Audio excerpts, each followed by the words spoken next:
What is going on, everybody? For those of you that don't know me, my name is Paul. I am a master technician for Toyota and have been doing it for a while. And one of my main goals with my YouTube channel is to pass along the knowledge. So if you're in the market to buy a 5th generation RAV4, you might want to stay tuned. If you want a 5th generation RAV4, you also want to stay tuned because I'm about to drop everything you need to know about your RAV4.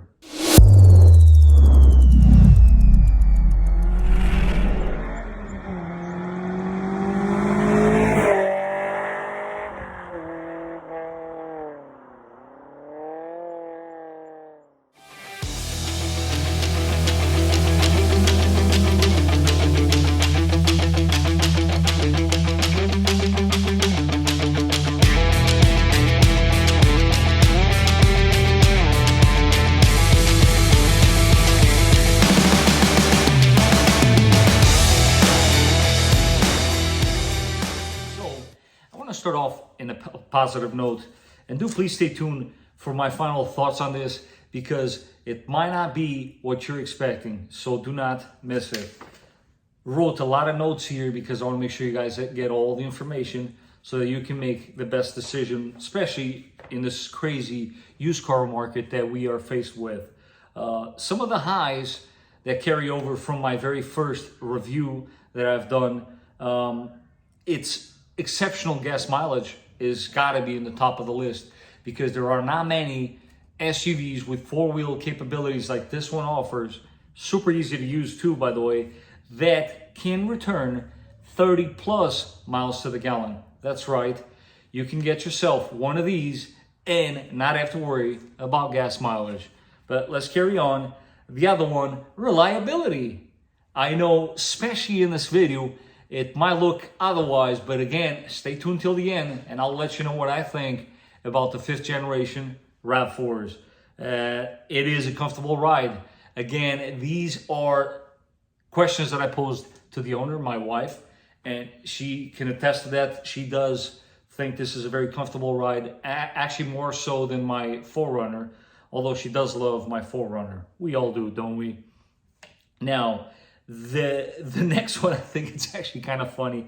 She does think that the car does have a decent size reserve on the tank.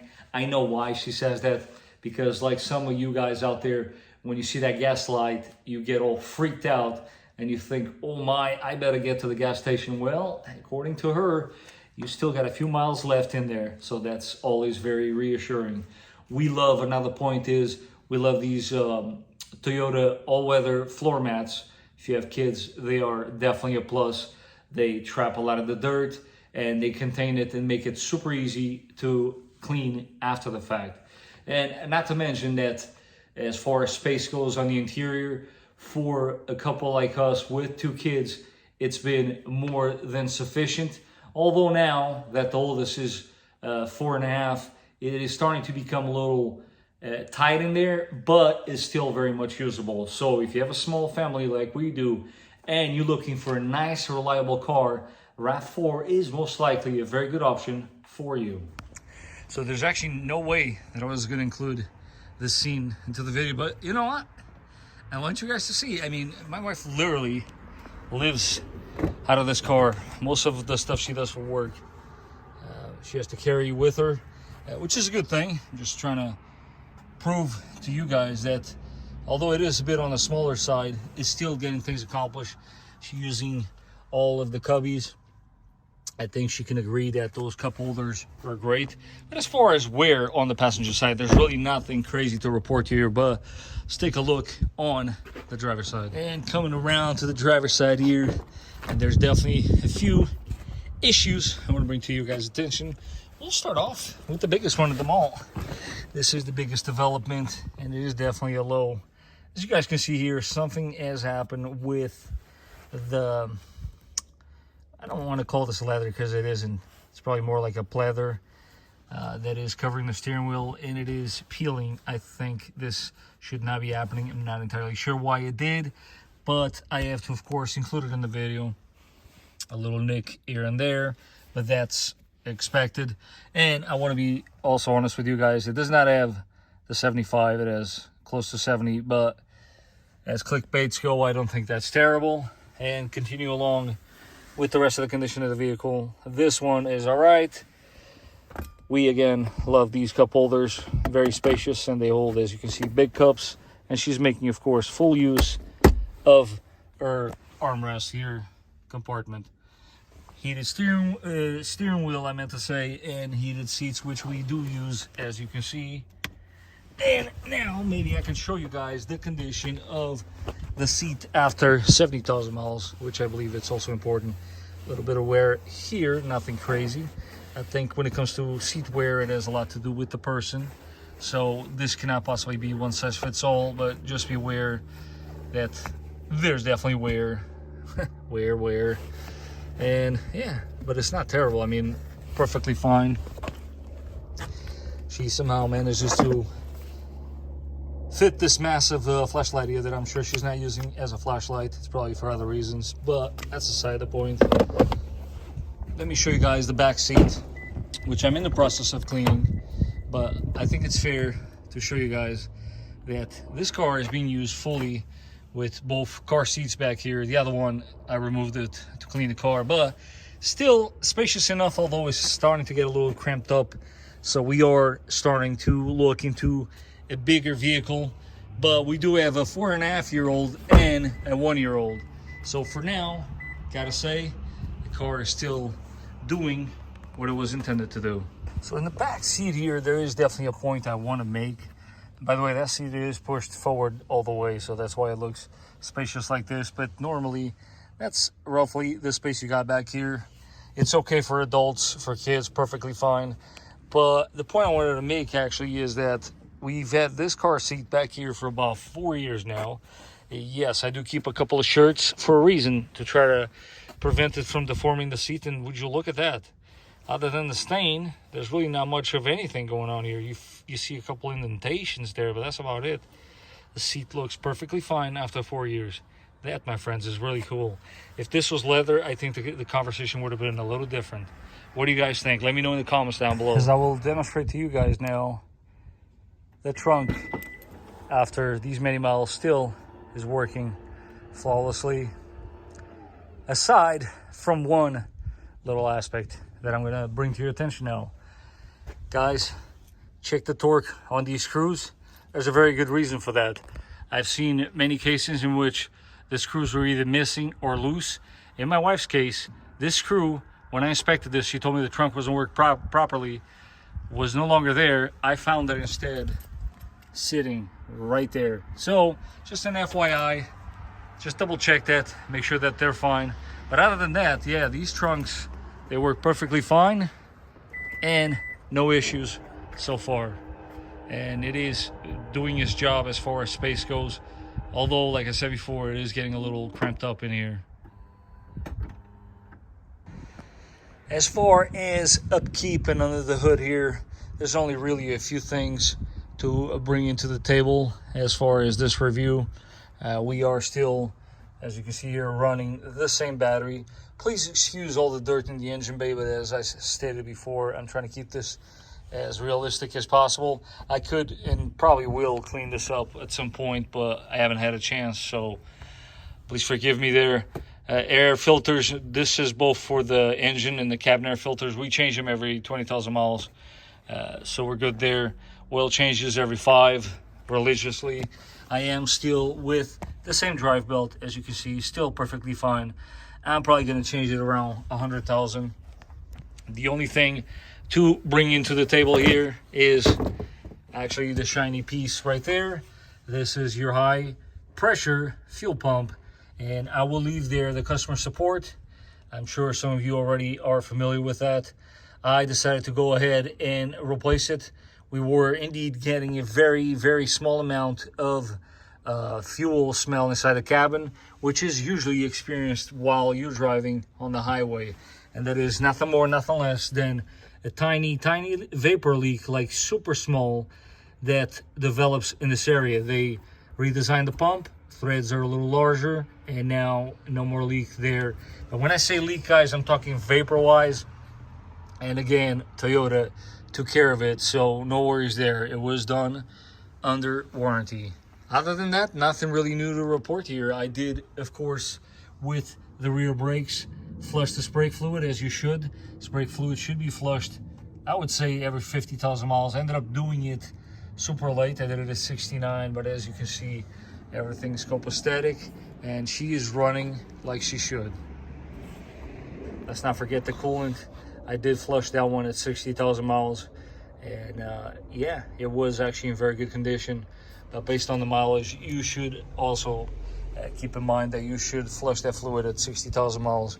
Next will be the transmission fluid. I'm going to be replacing that at some point. I haven't had the chance, but it's not super late. You can push these up to 90,000, although to be honest with you, as you guys know, I always preach that you should, by all means, do it sooner than later. There's absolutely nothing wrong with that, and it just ensures peace of mind that nothing is going to break down. Another point I want to make here, and I'm sure some of you guys have already encountered this, that valve right there, which is a coolant valve, it is notorious for failing. So that's another low point with these cars. Do by all means check the history with the car, but again, it's not super expensive of a repair, but it is very common indeed. And also at this mileage, I think it is super important to mention a few more maintenance items that have been addressed since. Most importantly, the rear brakes has had the first set of brakes for the first time at 69,000 miles, which my wife is very proud of it. I will put some images in here on how low those brake pads were, just mainly so she can see it. And I do want to share with you guys that she managed to get 69,000 out of a set of brakes. Very impressive. I'm more of a 40,000 mile kind of guy. I'm a little heavier on my brakes, but that's beside the point. Also, another thing that we've done, and I am super proud to share this with you guys, is tires. This is the set of tires that I am running currently, and I highly recommend. These have been much better tires than the last ones, but again, super important when it comes to tires, guys. I'll put some images in there for you. You will always gotta stay on top of the alignment. Super important that you do alignments regularly. I recommend that you align your vehicle at least once a year, just to prevent premature tire wear, of course.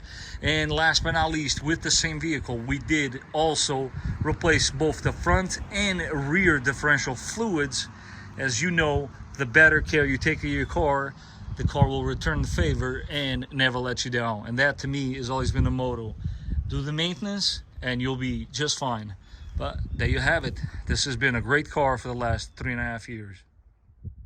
Now, let's go ahead and address some of the lows. As you guys can see, I printed out a lot of this stuff. These are all documents that can be only accessed if you're a technician like myself, but I'm here to facilitate some of this information to you. So please feel free to take some notes. I will, of course, provide a lot of the information in the corner of the screen right there. And you can always Google this stuff and do a little more reading on your end. But one of the very first things that was done and stated on the first review was a safety recall on the front lower control arms. That was done very early on, so Toyota took care of that. No problems there. Cars affected on that one are only 19 and 2020. So you might want to get something newer than that, or check your history. Make sure that safety recall was performed. As far as, they call this a customer support program, there's actually two of them. The very first one being a water intrusion, or let's just call it a water leak on the interior of the car that was causing a bit of a mildew and moldy type of smell. At first, I assumed it was, and never assume, AC evaporator drain leak. I cleaned it up, the smell continued, did some more digging, and you guys can too. And sure enough, your roof rails from factory, and it does affect only certain model years, come with a leak. So basically, the way the trims were designed and seal, or I should say, lack of the seal for that matter, it does allow water to enter inside the vehicle, which I'm sure you know and can agree with me, it is never a good thing. But go to the dealer and get that fixed on the warranty, as they are covered for quite a while, and what is also covered for a very long time and is also a customer support program is a vapor-like leak. Well, I can't say leak because it doesn't actually leak. The only thing escaping in this case are gases. But what happens is, as you're driving along the highway at higher speeds, there's a bit of a small vapor-like leak that comes out of one of the fittings from your high fuel pressure pump that makes its way into the cabin. Well, Toyota is aware of this, and they are indeed addressing the issue and replacing these high fuel pressure pumps. But please, guys, don't all go rushing into the dealer. If you don't have a leak, then leave it alone. It's perfectly fine. But if you have a leak, by all means, it is getting covered under warranty. So do check with your local dealer if yours is affected. A few more issues that I want to bring to your attention, and one of them has been covered in a previous episode, the other one is not, is make sure that your vehicle does have the latest DCM firmware update. Otherwise, they are known for draining your battery. So do make sure that you have the latest and greatest, as they say, or else you're gonna find yourself with a dead battery. We were perfect examples of that. That happened on a weekend. I was under the impression I had done the firmware update. Lo and behold, there was a phase 2 just released, and phase 2 is the one that actually does address the issue. So if you've done it phase 1, you might want to take it back and get phase 2 completed, or else you do run the risk of having a battery drain on you, and that is never a fun situation, as I'm sure you guys can attest. The other issue, never before mentioned, but I'm going to mention it here because it's becoming a bit of an issue, is radios. I know, and again, I'm going to throw this name out there, and believe me, I'm just as surprised as you will be. These cars come with Pioneer radios, and I do not know why, and I'm sure some of you guys can attest to that. There's one too many RAV4 radios going bad. What is Pioneer doing? I have no idea. All I know, I've replaced quite a few. This is not a case that we have experienced personally, but I can't lie to you and say that I don't oftentimes expect my wife to call me and say, hey, my radio doesn't work, because I'm kind of expecting it. So just keep an eye out for that. I've seen one too many cases of bad radios.